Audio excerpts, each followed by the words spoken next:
Matthew was a very loved child.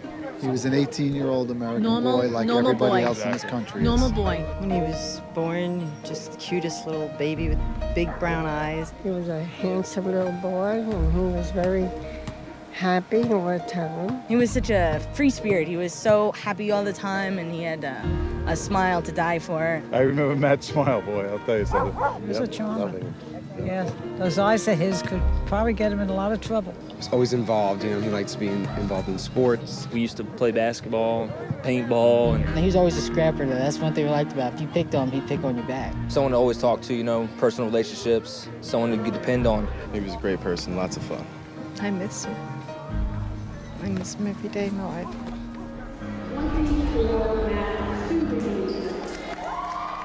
We called him Matthew, we called him Matt.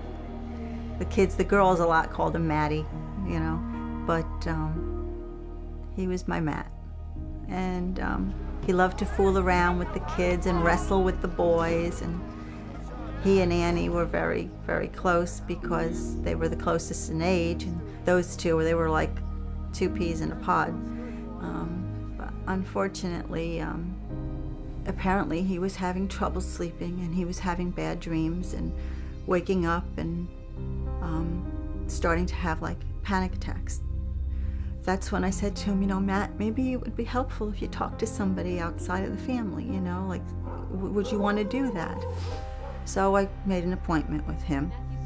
So we go in there, and she sits down with us, and after no more than 15 minutes of talking with Matthew and asking some questions, she gives us samples of Lexapro.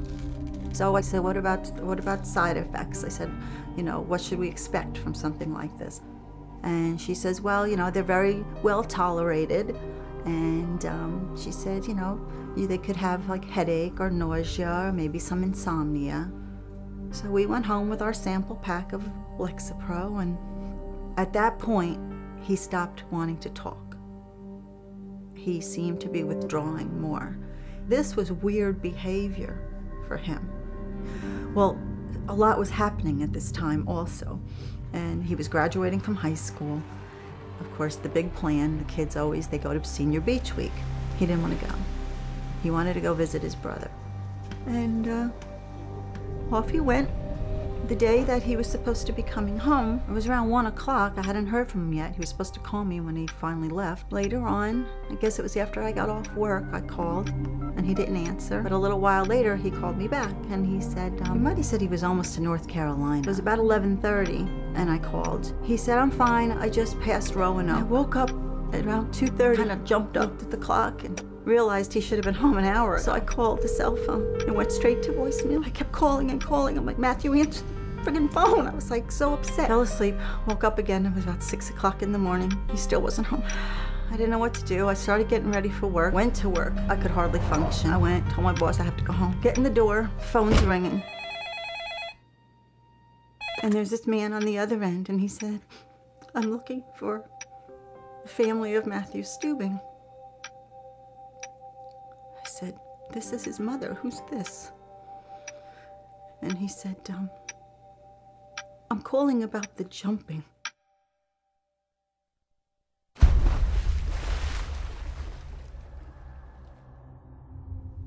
Our world blew apart. We couldn't imagine that this had happened. We couldn't understand because this just wasn't Matthew. None of this was Matthew. I mean, it was like, made no sense. It made no sense.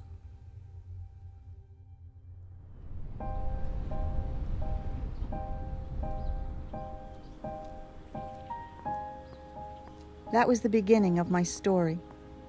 As a mother, I needed to make sense of what had happened to my child. There were so many questions. What had we missed?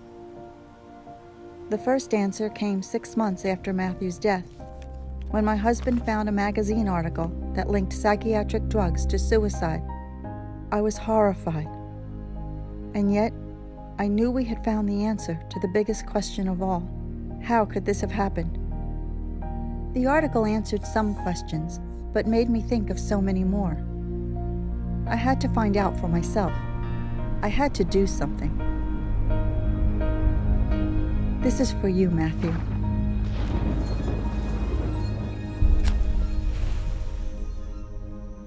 Before, all I had ever heard about psychiatric drugs from the media, at schools, in the doctor's office, was how safe and effective they were.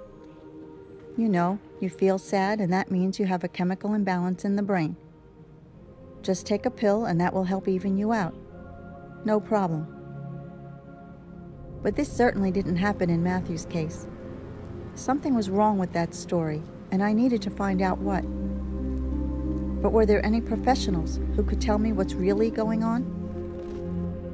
Dr. David Stein, a psychologist who has written many books and articles against the use of psychiatric drugs on children, agreed to talk with me. So I made the 3-hour drive to see him.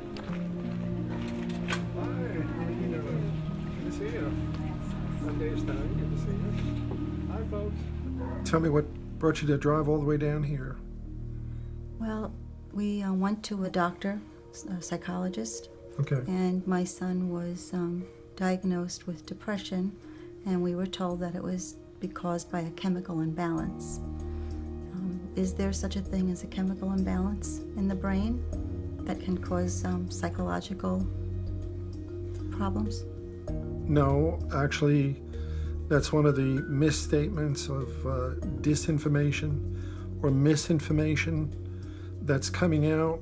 And unfortunately, I think your psychologist believes there's a chemical imbalance, and a lot of people do. The psychologists, educators, the psychiatrists certainly accept it, and now pediatricians are accepting it. It is not caused by chemical imbalance. And what makes me angry is so many of the doctors are just buying into that. It's just not true. There's no test or anything that could have been done to determine that. Am I right? They claim that they found this chemical imbalance or that anatomical problem or anomaly with the brain or nervous system, and yet if you were to send your child to a lab to have the chemical tests done on his blood or urine, they would look at you like you're insane because it can't be done. So what they claim is an imbalance cannot be measured by any laboratory or urine tests or PET scans or CAT scans. None of it can be replicated at the clinical level. And there are about 1,000 claims that come out every year where they think they found the cause of depression or ADD or bipolar disorder. None of it is true. Does that answer your question, Celeste? Yes. Okay. I think so. I feel that if I had known better, if I'd had the information in front of me to make a decision, he would never have been on that drug, to be honest. He never would have been on that drug. And I believe we would have worked it through. So I feel to blame. You feel guilty? I do. I think I'll always feel that way. You did not let your son down. You were an honest parent, honestly seeking help for your son who was having some trouble. And if you went to the bookstore, the books would say the same thing. The same garbage would be inundated through all the bookshelves.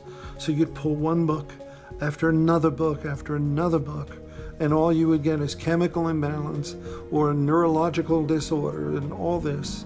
And they need the drugs, and the drugs and therapy, the combination is the way to go. You would have gotten it from everywhere you would have looked, except the very few scholars around the nation and the world that are fighting this. And we're a rare breed. We read deep into literature. You're not at fault, Celeste. I think your attitude will change. But right now, the prevailing and pervasive attitude is what you walked into. It makes me angry. I feel anger at hearing your story. Dr. Stein, thank you so much. God bless you, and I'll help you any way I can. Appreciate it. What Dr. Stein said shocked me. Why hadn't I heard this before? Why hadn't anyone told me this? Was the mental health industry knowingly lying to me? And if they had lied to me, surely I wasn't the only one they lied to. I found out I was not alone. There were a lot of other mothers who had been through similar experiences and were speaking out.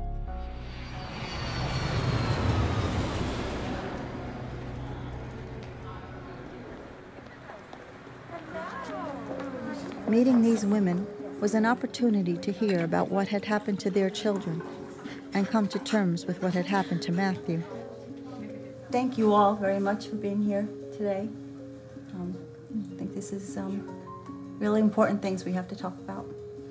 And I've met so many wonderful people through this ordeal for all the wrong reasons.